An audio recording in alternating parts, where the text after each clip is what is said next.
নমস্কার বন্ধুরা, ফিরে এলাম আরও এক নতুন স্টোরি নিয়ে আপনাদের কাছে। আজকের ভিডিওটি হলো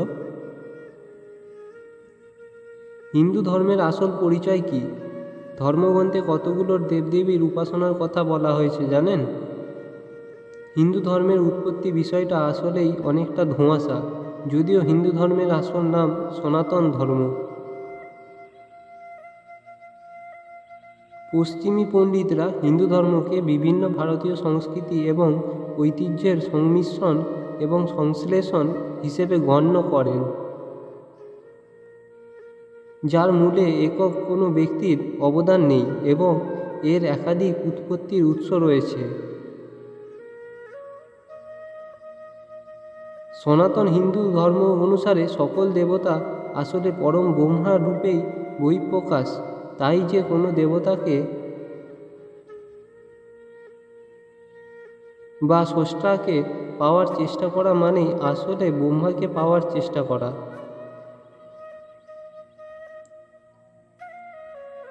বর্তমানে শিক্ষিত অশিক্ষিত সকল হিন্দু বিভিন্ন পূজা অর্চনা করে। হিন্দুরা অনেক দেবদেবীর পূজা করলেও হিন্দু ধর্মগ্রন্থগুলোতে হিন্দুদের কেবলমাত্র একজন ঈশ্বরের উপাসনা করতে বলা হচ্ছে। বেদের ব্রহ্মসূত্রতে আছে, এমন ব্রহ্মা দ্বৈত নাস্তি নাহিনা নাস্তি কিঞ্চন, অর্থাৎ ঈশ্বর এক, তার মতো কেউ নেই সামান্যও নেই।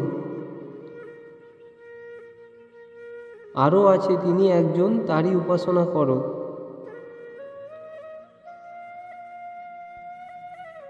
সামবেদে বলা হয়েছে, মোদৌ বর্তিতা দেবাদ কারান্তে প্রকৃতিতা বিষান ভক্ষয়েত সদা সেদা শাস্ত্রের স্মিতা,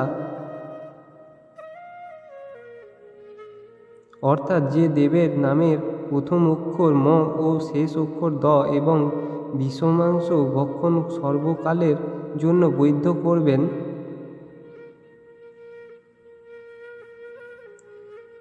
তিনিই হবেন বেদ অনুযায়ী সেই ঋষি।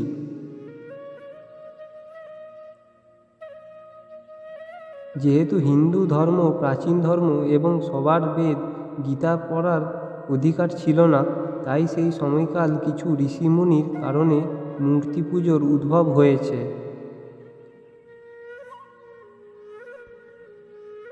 বেদে আছে, কোনো শূদ্র যদি ইচ্ছাপূর্বক বেদের কথা শুনে তাহলে তার কানে গলানো রাং ঢেলে দিতে হবে। সেই যদি বেদ পড়ে তাহলে তার জিহ্বা কেটে ফেলে দিতে হবে,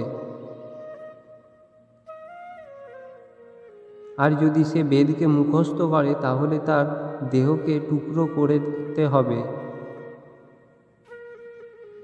5000 বছর আগে হরপ্পা ও মহেঞ্জোদারো নগরে দেবী সরস্বতীর পূজা হতো।